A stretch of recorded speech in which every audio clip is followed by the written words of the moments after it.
Hello, everyone. Today I have a very special guest with me. Her name is Vicki.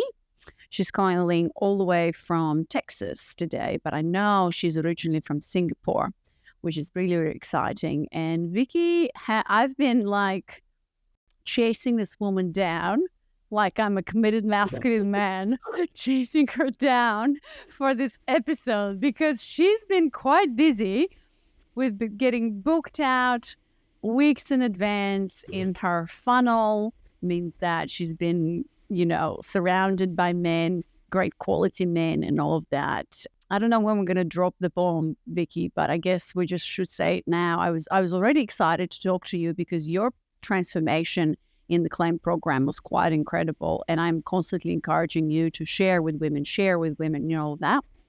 And then I saw you did a post about the fact that, you want to connect with other women who are virgin and because it changes the dynamics. And when you drop that I'm virgin bomb, I was like, it totally blew my mind.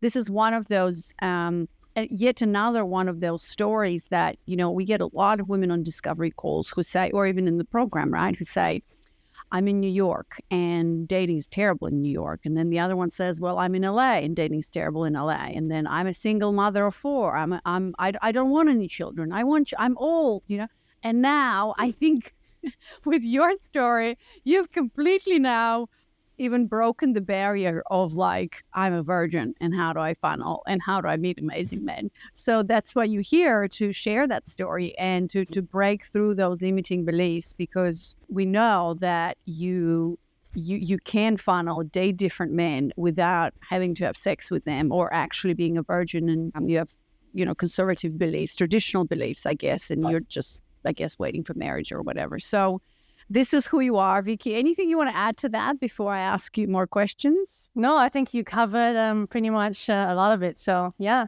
go right ahead. Great. So welcome, Vicki.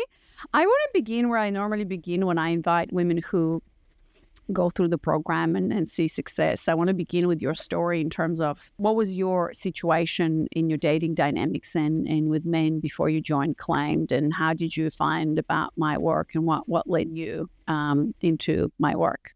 Yeah, so it's kind of an interesting story. I got out of a long 4.5-year relationship with an asexual man. And that was the only thing that we had in common. Honestly, everything else was different. In the past, most of the men or boys I was kind of with were, feminine, or they were 50-50 guys, and it just never worked out. I was very masculine in the past. And once I got out of that, I went to therapy. I thought that might help. I knew that something was wrong. Hey, if this didn't work out and he was okay with me being a virgin and stuff, who in the world would want to be with me, right? That was what I was thinking. So just to interrupt, Vicki, when you said asexual, does that mean that he just... she wasn't attracted to anyone? Can you describe that? Good point. So asexual as in they're not interested in, sexual relations. And I thought that lined up with what I believed in, where I didn't want to have sex until marriage, but I know there were two different things at the end of the day. Got it. So that didn't work out. And then I went to therapy thinking that that's going to work. I mean, it helped a little bit. But after that, I kind of jumped back into the dating pool too soon. So I attracted a masculine man. That was, he kind of fit everything. We matched on almost every level. But it didn't work out because I was too closed off. I was too guarded. So I was kind of healing from that too. So therapy, it was a short period of time, didn't work out. And that's when I reached out to Barbara, and when I discovered your program too. And I was like, okay, I'll think about it, but I didn't sign up. Then after that, there was another thing that happened. That's when I eventually was like, okay, you know what? If I was too masculine, it didn't work. If I was too guarded, it didn't work. And if I was too feminine, I got sexually harassed. So I was thinking there has to be a middle ground somewhere. And I was thinking, okay, maybe I should talk to Barbara again. So this was an incident at work where I attracted another masculine man, but it went awry, of course, So it was around December that I reached back out to Barbara and said, okay, you know what? I'm going to sign up for this and I'm going to take a shot. And that's why here I am today. So yeah. Yeah. Well, that's a very long story short. Yes, Vicki. it is. Yes. It seems like in the past, your pattern has been that you've been attracting feminine men, which we describe them as men who would rather let you lead, who'd rather let you make all the decisions and all of that stuff. And by the rule of polarity, feminine, masculine polarity, we know that if you're attracting these types of men who are weak or intimidated by you or whatever, we describe them as in their feminine energy. And then through the rule of polarity, you were in your masculine. So you were taking on, a role that kind of like a leading role, so to say, and attracting those men by default. And then through kind of this breakup and everything, you have attracted masculine men, I guess, by working on yourself and learning about yourself, but you realize that you were too closed or guarded. And I found what you shared, that this dilemma of, well, if I'm too masculine, I'm attracting feminine guys, but if I'm too feminine going the other direction, then I'm being harassed.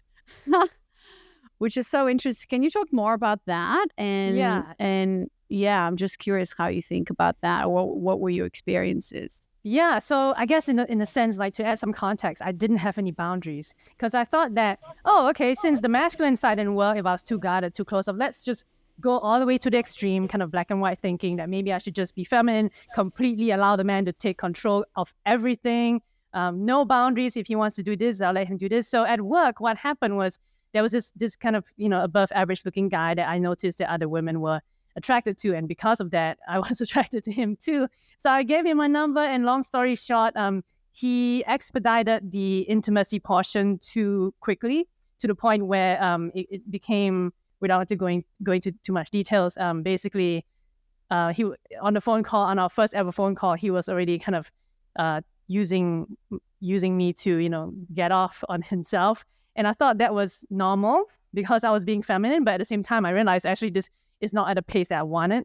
I don't actually know this guy. So that was when I realized that, okay, I was way too feminine. I didn't have any boundaries. And that's why when I remember on our onboarding call, I was saying, learning to set boundaries, because damn if you do, damn if you don't, right? So if you're too masculine, it doesn't work. If you're too feminine with no boundaries, you get stepped on, you get used. So yeah, that's that.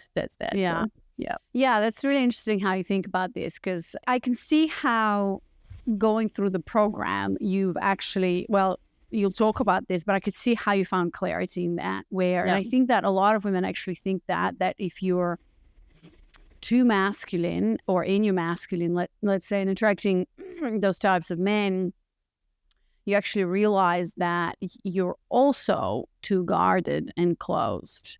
But if you're too feminine, which is what a lot of women think that they need to be, and a lot of women actually don't want to go there, especially the women that we work or we attract, because we attract single successful women who are like, I don't want to go into the flower crown realm or be this like submissive weakling that just, yes, submits to their husband, whatever. And so there's that dilemma. And with that, if you go that way, then it's like a complete lack of boundaries where you're just saying yes to whatever the man wants. And so what you are looking for is that middle ground of, I guess, how can I be a feminine essence woman who is in her feminine but has boundaries and can be in that place of power? Because you didn't know. I mean, obviously it's a risk when you sign up for Claimed. Well, you tell me, like, what made you sign up, and what did you see that really attracted you, and you knew that perhaps this was the answer to your dilemma?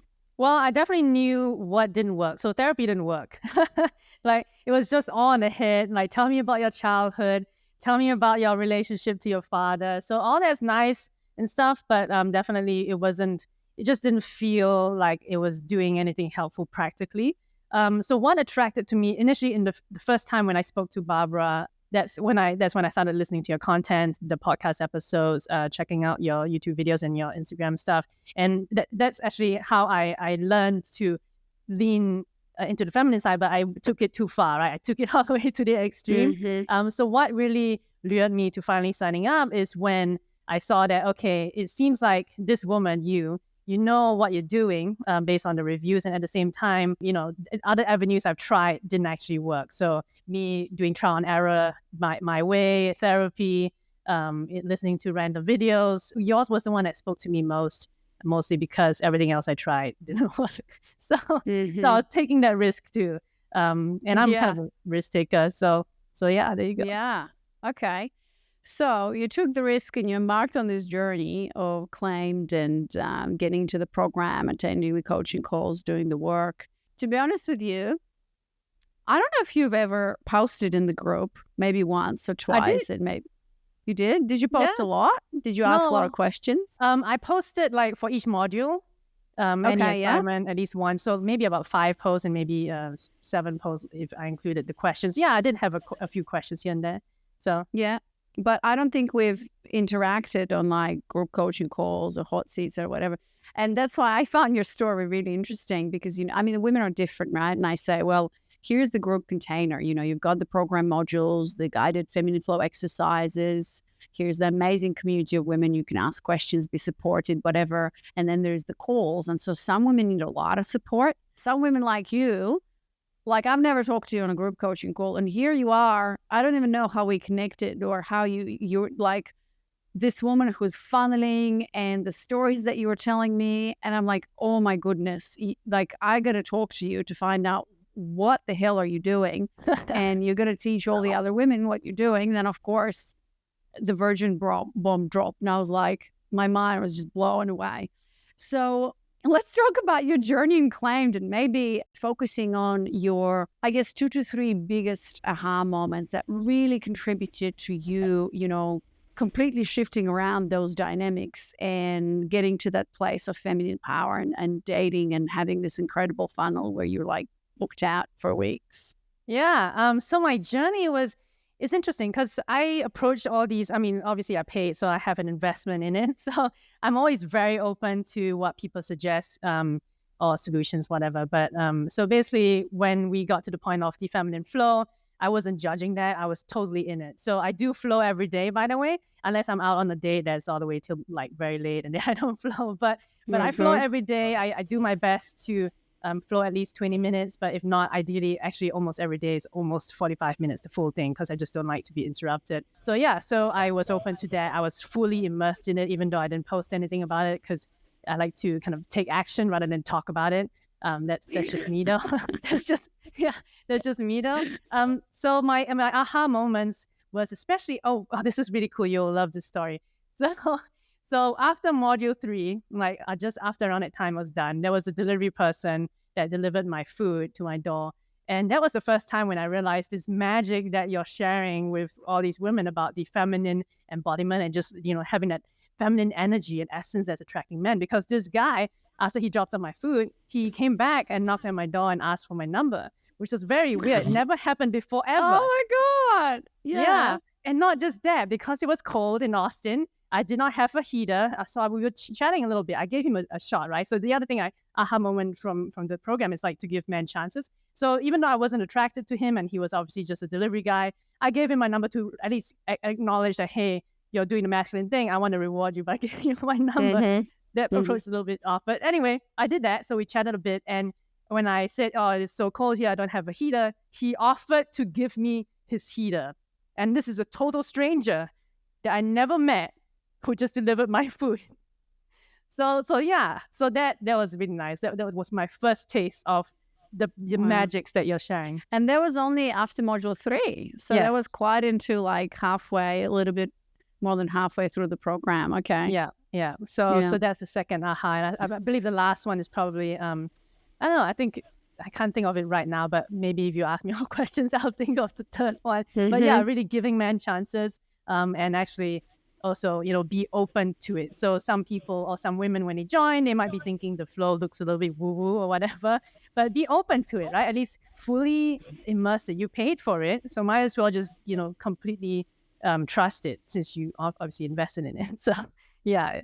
I mean, honestly, I'm the same way. I think when I pay for something, and especially when it's a high ticket item, which claimed is, I'm like fully invested. I make sure that I'm doing all the exercises and everything, and I really commend you for just diving in and committing to the work. Because there is women who join the program and they still doubt and they start to question, is this what is this? Doesn't make any sense. Why am I supposed to like roll on the floor and do this feminine flow? I don't feel anything, blah blah blah. So yeah, I think that's why I think there's so many interesting elements about your journey where you just kind of dived in and started doing the work, really trusting the process and committing yourself fully. I love the delivery guy story because I always tell women, I see so many times, and this is why feminine flow is so important. This practice of feminine embodiment is that so many women get into their head. Like, I think most women who listen to your story about the delivery man would have never even considered giving their number to a delivery guy, because in what world would I go out with him being like no, right? But then you took it as like, let me see what happens, let me practice it, right? Yes. So and that's kind of my philosophy that I would love for all women to adopt, that he doesn't need to be a boyfriend, he doesn't need to be a husband. Like, can you just practice this whole polarity thing where you're saying yes to men and you're giving them chances? Hell, you might have gone on a date with him, and I bet for this delivery guy, and you are this powerful, successful woman, holy shit, you've made his not day, month, but his life, right? And so I know that so many women just underestimate the power that they have over and on men, where quite the opposite. They are feeling totally insecure, blah, blah, not realizing that, in fact, men are as insecure about approaching you. I mean, what balls does a guy have where he delivered your food? Obviously, like, he's working for this company. Like, he took a huge risk, because you might have been like, WTF, slammed the door in his face, called the company and said, this guy just tried to hit on me. This is sexual harassment. Like, you got to do you know what I mean? Like, just thinking about the steps that it took him to come back and do this and like offer you his heater, like, incredible. Yeah, I did not expect that at all. That's the thing. I wasn't asking, hey, do you have a free heat? No, he was emanating masculine energy, right? He just offered it without even me asking, and that's attractive, even though he's just a delivery man. So yeah, it's good to practice. Exactly. So that was also Yeah. So through going through the program, have you found the answer to this dilemma of what's the middle ground between here I am too masculine, closed off and everything, or if I go to feminine, then no boundaries? What is your conclusion, Vicky? What is that woman that you have stepped into fully and to date from a place of power? Yes, I'm glad you asked this question, because I found that the answer is actually not a logical answer. It's in your body. As you've always mentioned, right? Your body knows how you respond to things, how you feel about that incident or that moment. So in order to find that balance, it's more of kind of listening to your intuition, to your bodily reaction to things. So for example, if a man was violating my boundaries or said something disrespectful, I would know it, because now I can feel it. Back then, I didn't know. I thought that was normal, or I just brushed it off, or I was thinking in my head and trying to rationalize. But now I just know intuitively if it feels good or not in the body, and then respond accordingly. Likewise, if it's a positive thing, the body knows. So the feminine embodiment, the flow, those help. So yeah, the answer is in your body. Sounds like, for those who are new to this, it might sound woo-woo, but it's true. We know, women know, we have this wisdom within us. And I've read some of the books you recommended too, so that actually also helped. Okay.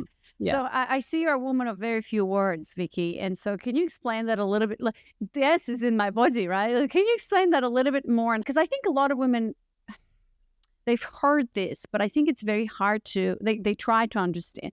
That's the biggest thing that I have, the challenge that I have in my quote unquote marketing, to really get that message across, is because it's something that you actually have to experience. And I'm trying to find different ways to let women, like, to let them know, but you can't actually know until you've experienced it. It's an experience that you have to feel in your body. So can you just walk us through how was that for you? Like, what do you feel this practice has done so that you can start trusting yourself and trusting that no and trusting that yes? Or is it just like following the process, all the steps in the program? Like, what else can you tell me about getting to that place? That's a good question. I might actually have to get in my head and think about that. Let's see. How do I explain it? Once you're kind of embodied, as you mentioned, and if you're constantly doing a flow, especially when it comes to setting boundaries, that flow, when you try to embody the feelings of how a positive thing is and a negative thing is. For example, if a man violating your boundaries, and what would you accept in a relationship? I feel like when a man is disrespectful or violates my boundaries, when I say I'll feel it in my body, in a sense that I feel less connected to this guy and I feel like I want to get away from him.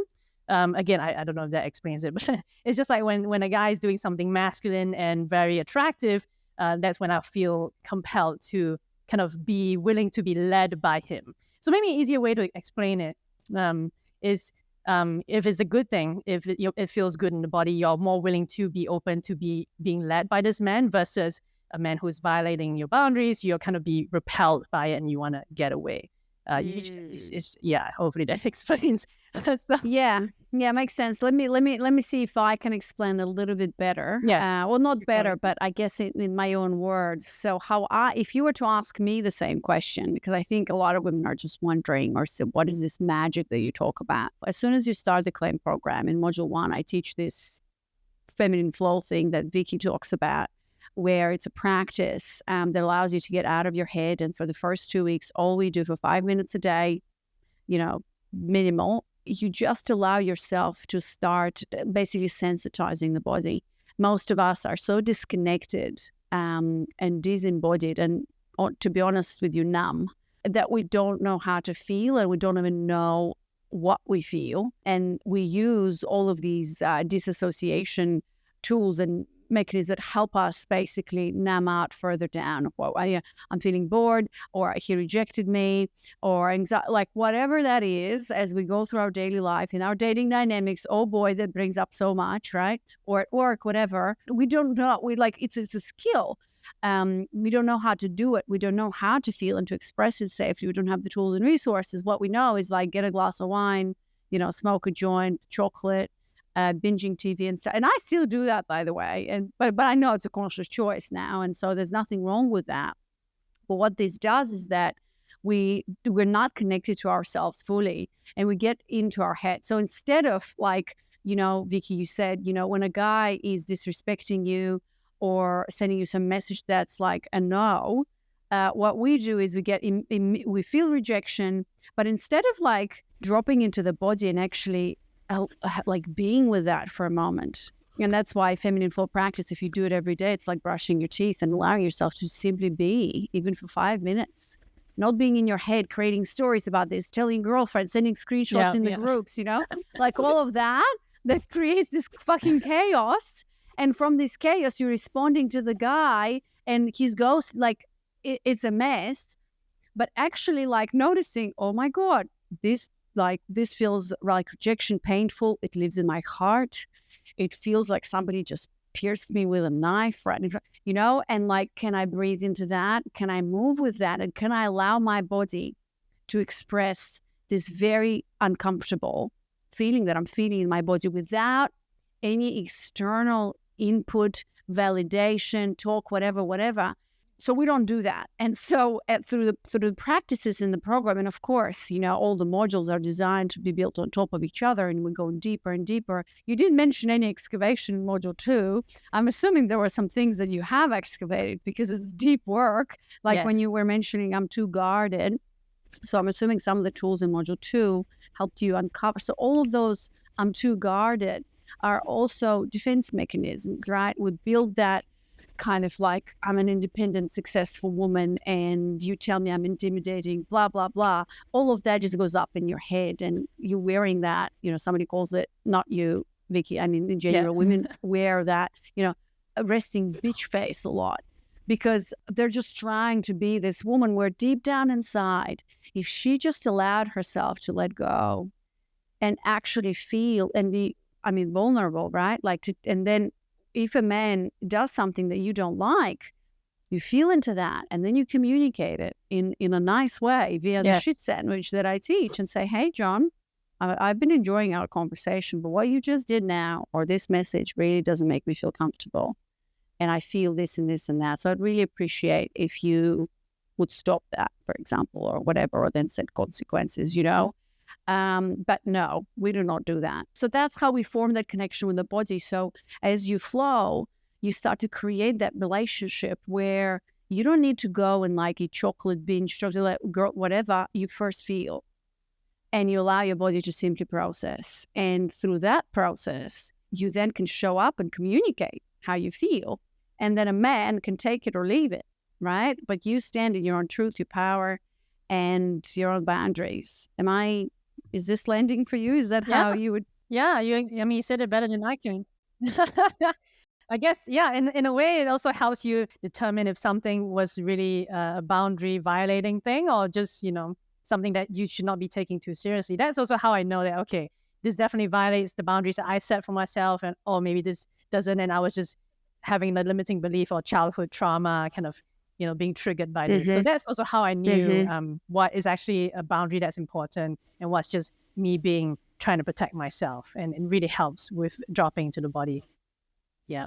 Okay. So tell me more about that. How do you know the distinction between, so you said, is it just me trying to protect myself, or is that like a limiting belief or a trauma? Yeah. So that's module 2 work, right? So I spent about a month in module 2, even though I think I only made one post about that. But I guess at some point, how I knew was after having that month spent and actually going out there and meeting men, sometimes some things that they say were triggering to me in the sense that it was activating like my relationship with my father or whatever. And how I knew that was that, and it wasn't like an actual true boundary that I should uphold, is that, okay, yeah, it feels uncomfortable at first, but that's why you have to sit in that. You can't just respond or react. So it feels uncomfortable at first, but after I let it sit for maybe an hour, it actually it went away. But if it's a true boundary violation, to me, it feels uncomfortable, and it will continue to feel uncomfortable in the body even after 1 hour. So that's how I know. I say, oh yeah, okay, yeah, that definitely is something I need to address, versus, oh yeah, okay, that was just, it triggered some bad memory, and now actually, you know what, after I float, it's actually not that bad. So yeah. Yeah, that's really interesting, because a lot of the times we don't know the difference between something that it's just, oh, somebody said something, doesn't feel good. Can I sit with that? Can I welcome it? Can I release it? And it just goes away. And I probably say that most of the times what we deal with on a daily basis is that. Yeah. And then there's things like, oh, I really got to sit with that because it keeps coming back. Maybe it's the same pattern. That's how you know. Yep. And then obviously you work through that in an embodied way as well. Are you willing to share anything else that came up for you in module 2? Like what have you uncovered that you realize that really prevented you from letting your guard down, from being in your masculine so much? Like, what were some of the biggest kind of beliefs that you've reframed? Because I felt like I worked through them, so I don't actually remember right now. Okay. But I will say that if it comes out, I will. Definitely the 3 core all apply to me in however fashion. So, okay, the one thing that I do remember is that I feel like I'm not good enough for men that I desire, like, the high status, high value men at that time. And that linked to I'm not good enough. So when I was flowing on that, obviously, it was, as most women, when they reach that module, they'll kind of cry or break down. It's very normal. So I did what you suggested in terms of flowing until there's no charge. So that's kind of what I did. And yeah, I don't know if that answers the question, but okay.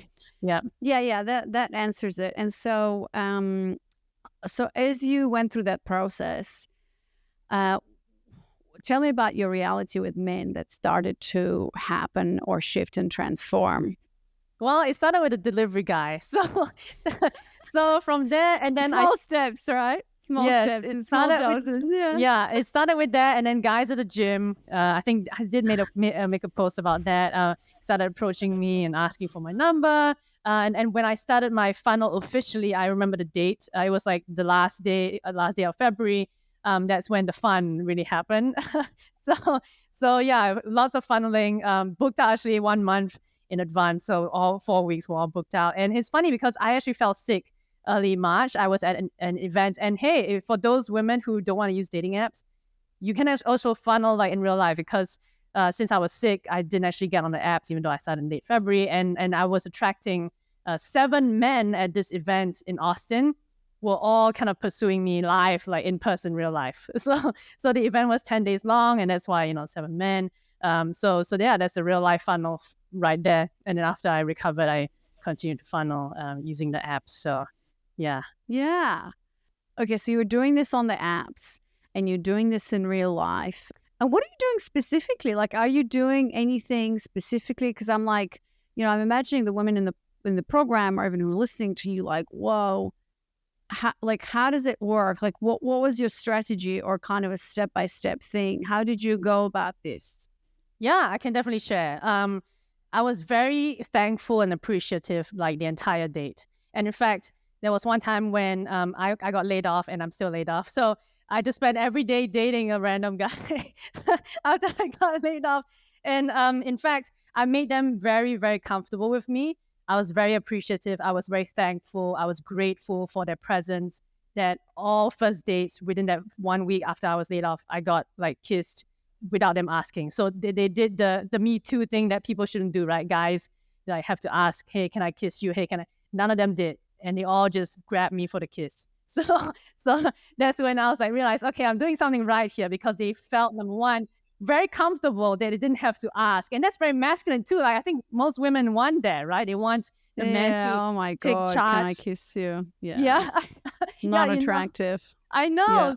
Yeah. So that was 1 week. That was when I realized, okay, if I keep this up, I'm going to be kissing too many men. I don't like that personally. So I set a boundary that let's not do the kissing until like the third date. So, but that was fun while it lasted. Like the guys they just grabbed me. They just nicely, of course, they just grabbed me and kissed me. So yeah, so I was appreciative, thankful. I made them feel extremely comfortable to be men because that's what men really want as well. Because when they first meet a woman, they'll be thinking, okay, is she going to be like a Me Too woman? Is she going to be, not there's anything wrong with that, I'm sorry, but is she going to be like bitchy or whatever? And some of them, they were also scared to open the car doors because they're scared it offends the woman. And I'm sure like maybe they've been on dates where the woman got insulted and the guy opened the door for her. But to me, no, like I didn't. I say, in fact, one other trick that I can share, if the guy is not masculine enough, you just sit in the car. Like after he parks, he get out of the car. He'll be wondering where you are, and then you just be sitting in the car. So I just went in the car. Continue to sit in the car. Yeah, and then that's when they realized, oh, it was funny because I did this multiple times with different guys, and they all say, oh yeah, and then he got out and opened the car. That's hilarious. So yeah, like, are you coming? Like, coming? What's up? Like, oh, okay, see. So it's a moment to be cute as well and funny at the same time. So I just sit in the car without even telling him. So that's the cool thing. Don't actually tell him what to do. Like show him, right? So yeah. So I just sat in the car until he figured it out, and then he went to the other side, opened the door. I love that. And where are you meeting this man? Were you actively like, dating profiles on how many dating apps? And then you said, of course, the event, there were like 7 men pursuing you. Like, did you have like a full-on strategy? Because based on what you're telling me, I'm assuming it's like you just followed everything to a T, like go on 2 events a week, go to the bar by yourself, get on the apps, like drop the handkerchief, all of this stuff. Yeah. So definitely my other strategy was, I follow your strategy. I figured some things out too that, okay, this is particular to me as an Asian woman. Men like there's a stereotype of Asian women. And to me, when I met other Asian women, they always be put off. Like, why does this guy fetishize me? But I was thinking like, hey, if a guy is expressing that he's into you, lean into it. Like own it, own your power, own your attractiveness as an Asian woman in this case. And actually kind of let them have their thing, of course, in a respectful way. But that's again, if their appeal is Asian women, don't scold them, don't mock them for it. Like actually give them a chance. Like again, give them a chance. So what right? do you mean by that specifically? So I mean, if a guy, for example, in the chatting, and he's doing it in a respectful way, and that's how I know. Like he's saying, oh, I always like Asian women because I think they're very cute or they're very petite. I don't scold them or block them or delete them just because they said that. Like everyone has a preference, even I, and we all have preferences. So I wouldn't discount that. So I would actually be open to meeting this guy, even though he's expressed that, hey, I like Asian women. It's just like some people say, hey, I prefer. Like some women, I only prefer men who are 6 feet tall. Like that's a preference, right? So. Yeah, so I guess instead of looking at it as like, ooh, racist or whatever, you looked at it as a preference and kind of, well, you like Asian women, great, let's go. I'm up for it. Yeah, I really like that approach actually. That's great. And so now we come to the $1 million question, Vicky, which is, how the hell are you funneling and like having all these men book you out and be like all over you while being a virgin? Like, okay, my questions are, when does this come up?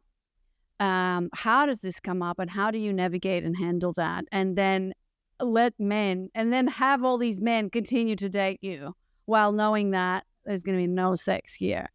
Yes, that is a very good question. That was actually a concern of mine for many, many years, where I was thinking, well, especially when I was with the asexual guy, I was like, well, if it doesn't work, like, who's going to be with me? Because I don't want to put out until marriage. You know what I mean? Is that a Christian man or like some asexual guy? So I don't actually advertise it except on my Instagram. Actually, there is a post that talks about it. And if the guys who are smart enough, they'll look it up and I'll see if they still pursue, which they do. Actually, most people don't know, like because I prefer men who are more on the conservative side, and those men actually do like virgins for the most part, not all of them. So I guess to navigate that is actually, just be a woman, just be a feminine woman.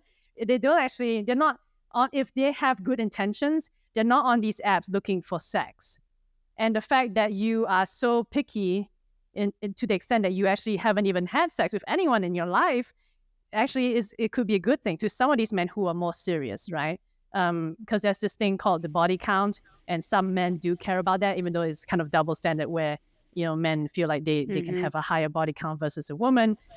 So actually when at points where if a guy figured out or they asked me and I confirmed it, and then they just usually, actually all of them responded positively saying, wow, you just became more attractive, or you're now 99,000% more attractive.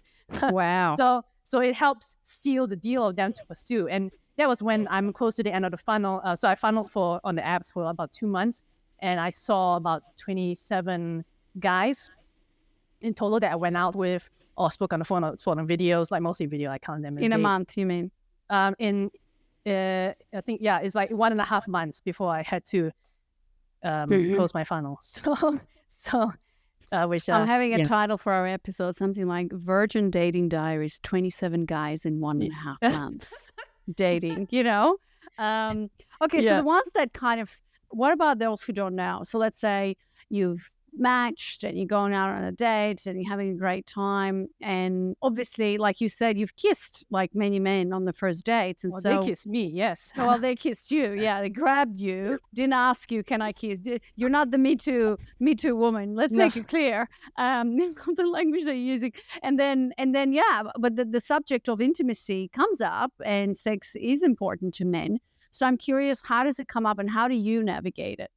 Yeah, I've been asked that with especially there was a one-day claim guy. So that one, I think I told you about that. But so they wanted to find out, because they wanted usually to bring me back to their place or whatever, and that's when I'll either make a casual kind of joke that or something kind of referencing that, and then they picked it up. If they're smart, they picked it up. And then they'll ask me, is, virginity a thing that's respected in Singapore or something to do with my culture? And then I'll respond, yes, it is. And then they'll ask me why. So the why is how you know if a man is serious or not. For those women who are religious, it's easy. You can just say you're religious. For me, I'm not. But I was raised Christian, but I'm not religious right now. So they ask me why, and I'll just respond, saying that I'm waiting for the right man. I was waiting for marriage, but at the same time, because I didn't want kids, I was thinking, who would want to be with me? But now it's like, okay, I'm waiting for the right man, but that means it's also going back to me feeling in the body. I would not mention marriage or whatever, because I don't want to kind of set that standard too high early on, especially when I just met the guy 3 times. So you give enough to know that it is the right answer that is relevant to you, but you're not going to tell him the whole life story, right? That, oh, I'm waiting till marriage. I want to make sure the guy, like, no, just keep it like a simple answer. And that's the other thing too, when it comes to men, like say less than you actually need. You show up with, your feminine energy is really all about kind of being rather than talking.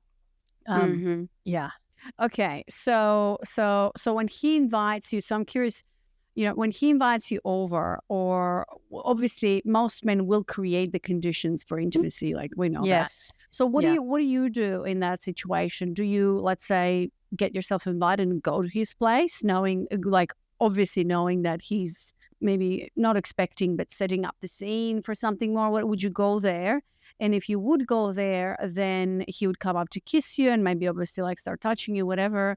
You like, what would you say? Would you say, I'm not available for that? And then how does the virgin conversation come up? And are they, I'm assuming that a lot of men would be surprised considering that, you're not like 15. I mean, you look very, very young, Vicky, but I know you're probably in your 30s.